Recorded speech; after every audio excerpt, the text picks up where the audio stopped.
ఫలశ్రుతి మాసాదలక్ష్మీనాశః స్యాత్ ద్విమాసాత్యా నరేంద్రత త్రిమాసాన్ మహదైశ్వర్యం తతః సంభాషణం భవేత్.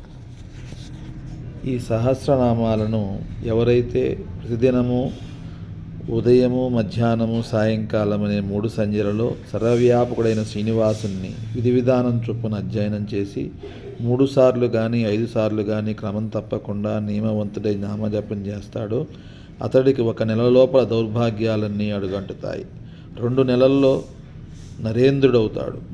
3 నెలల్లో గొప్ప సిరి సంపద కలిగి ఉండి సాక్షాత్తు స్వామివారే ఏదో ఒక రూపంలో సంభాషణ భాగ్యం అబ్బుతుంది. అయితే వరుసగా 3 నెలలు ఉదయము, మధ్యాహ్నము, సాయంత్రము కనుక ఎవరైతే తులసితోటి ఈ సహస్రనామాలు చేస్తారో వారు ఖచ్చితంగా సాక్షాత్తు స్వామివారితోటే మాట్లాడగలిగేంత స్థాయికి వెళ్తారు. గోవిందా.